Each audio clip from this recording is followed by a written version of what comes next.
క్రీస్తునందు ప్రియమైన వాళ్ళారా, శుభాలు. ఎలా ఉన్నారు? బాగున్నారా?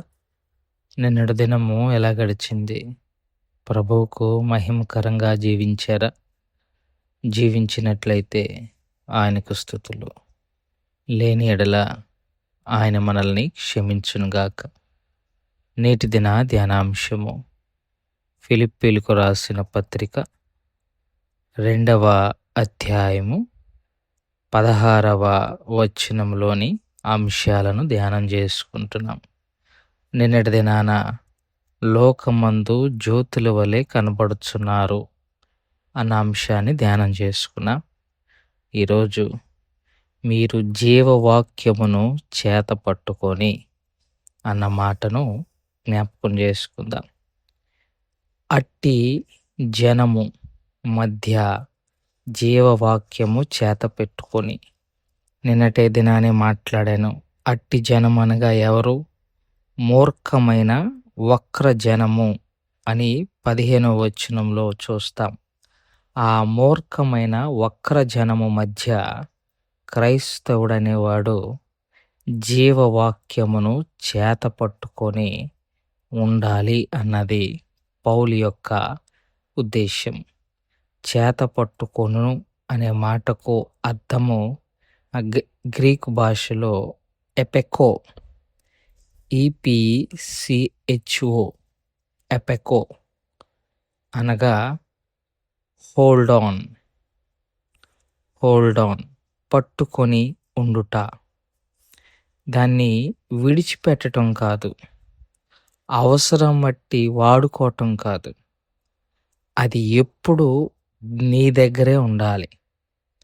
నీ హృదయం అనే పలకల మీద ఉండాలి. అవి నీ మాటలలో, నీ క్రియలలో, నీ చేష్టలలో కనబడాలి. హోల్డ్ ఆన్ అంటే అర్థము పట్టుకోవటం అంటే అర్థము దాన్ని వాక్య భాషలోకి, ఆత్మీయ భాషలోకి మనము మార్చుకుంటే దేవుని వాక్యము ఎంతలా నీలో ఉండాలి అని అంటే నీ మాటలలోనూ, నీ క్రియలలోనూ, నీ తలంపులలోనూ దేవుని వాక్యము ప్రతిబింబించాలి. అది పౌలు భక్తుడి యొక్క ఉద్దేశం. సో జీవవాక్యము అని అంటున్నాడు. వాక్యము జీవాన్నిచ్చేది. అంటే నీవు చేతబట్టుకునే ఈ వాక్యము అవతల వారి బ్రతుకులలో జీవాన్ని కలుగజేయాలి. It should give life. Word of life అని ఇంగ్లీష్ బైబిల్లో ఉంటుంది. వర్డ్ ఆఫ్ లైఫ్ అని అంటే జీవితానికి ఉపయోగపడే వాక్యం లేదా జీవింపజేసే వాక్యం. ప్రతి క్రైస్తవుడు కూడా ఈ లోకపు వక్రపు జనము మధ్య జీవవాక్యాన్ని చేతపట్టుకొని ఉండాలి. నీవు మాట్లాడితే అవతలి వారిలో జీవాన్ని కలుగు చేయాలి. నీవు మాట్లాడితే అవతల వారు జీవింపబడాలి. తమ మృతతుల్యమైన బ్రతుకులలో నుండి లేవనెత్తబడేలాగా నీ మాటలు, నీ క్రియలు, నీ తలంపులో ఉండేలా చూసుకోవాలని దేవుని వాక్యము జ్ఞాపకం చేస్తుంది. కొంతమందికి దేవుని వాక్యం అర్థం కాదు. కొంతమందికి అయితే దేవుని వాక్యమే సమస్తం. యోహాను సువార్త 6వ అధ్యాయాన్ని మనం గమనించుకుంటే చాలామంది శిష్యులు యేసు ప్రభు వారిని విడిచిపెట్టి వెళ్ళిపోతారు ఆయన చెప్పే మాటలు విని. అది చూచిన ప్రభు ఈ 12 మంది వైపు కూడా చూచి ఇలా అంటారు. 6వ అధ్యాయం 66 నుంచి చూస్తే, కాబట్టి యేసు మీరు కూడా వెళ్ళిపోవాలని ఉన్నారా అని 12 మందిని అడగగా సీమోను పేతురు, ప్రభువా ఎవని యొద్దకు వెళ్ళుదుము? నీవే నిత్య జీవపు మాటలో గలవాడవు. చూసారా, నీవే నిత్య జీవపు మాటలు గలవాడవు. మేము ఎక్కడికి వెళ్తాం? సో యేసు నోటి నుండి వచ్చిన ప్రతి మాట నిత్య జీవాన్ని కలుగు చేసేదిగా ఉంది. అలాంటి నిత్య జీవపు మాటలను క్రైస్తవుడు చేతబూని నడవాలి. ఇదే యోహాను తన పత్రికలో మొదటి పత్రిక మొదటి అధ్యాయము మొదటి 2 వచనాల్లో చూస్తే జీవవాక్యము గూర్చినది అన్నాడు. జీవవాక్యమును గురించి ఆయన వివరిస్తున్నాడు. అదేంటిదంట?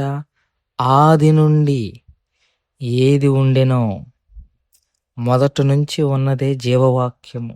సృష్టిలో ఉన్నదే జీవవాక్యము. సృష్టిని సృష్టించిందే జీవవాక్యము. ఆది నుండి ఏది ఉండెనో, మేము ఏది వింటిమో, కన్నులారా ఏది చూచితిమో. ఆ వాక్యాన్నంట వాళ్ళు విన్నారట, చూచారట. అంటే వాక్యాన్ని చూడటం అంటే ఏంటి? నథింగ్ బట్ క్రీస్తు.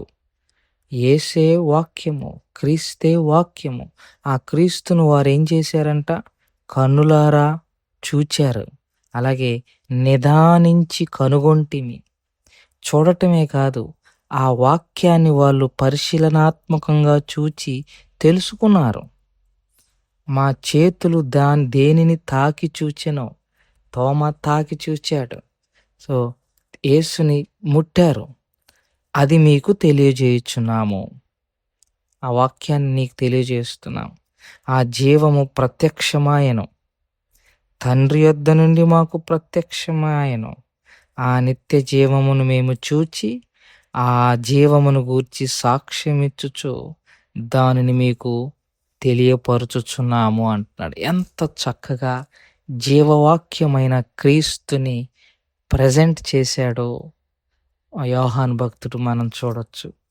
ముందు ఆదిలో ఉందన్నాడు, తర్వాత మేము దాన్ని విన్నామన్నాడు, తర్వాత మేము దాన్ని చూచామన్నాడు, తర్వాత దాన్ని పరిశీలించామన్నాడు, తర్వాత తాకాము అంటున్నాడు. చూడండి, ఒక descriptive descending way of God's word. పరలోకములో నుంచి భూలోకములోనికి మానవ రూపములోనికి వచ్చి మేము దాన్ని చూచి కనుగొంటి అది మీకు తెలియపరిచితిమి అన్నాడు. సో ఒక కంప్లీట్ సర్కిల్ని చెప్పేశాడు. పరలోకములో ఉండే దేవుని వాక్యము మానవ రూపంలో ఎత్తితే దాన్ని మేము కనులారా చూచి తాకి మీకు సాక్ష్యం ఇచ్చుచున్నాము. ఆ వాక్యమే ప్రతి క్రైస్తవుడు కలిగి ఉండాలి. ఈ వక్రపు లోకంలో ఆ జీవవాక్యము లేకుండా బతకూడదు క్రైస్తవుడు. ఆ జీవవాక్యాన్ని కలిగి ఉండాలి అని మనవి చేసుకుంటూ ఈ మాటలను ఇంతటితో ముగించుకుంటున్నాను. దేవుడు దీవించి ఆశీర్వదించను గాక. ప్రార్థన చేసుకుందాం. మమ్మల్ని మిక్కిలిగా ప్రేమించిన మా ప్రియ పరలోకపు తండ్రి, మీ పాదాలకు స్తోత్రాలు. చెప్పబడిన వాక్యాన్ని బట్టి మీకు స్తోత్రాలు. విన్న వాక్యము మా హృదయంలో భద్రపరుచుకొని వాక్యానుసారంగా జీవించగలిగిన కృపా భాగ్యము నాకు మాకు మా అందరికి దయచేయమని యేసు నామములో అడిగి వేడుకుంటున్నాం తండ్రి. ఆమేన్. God bless you.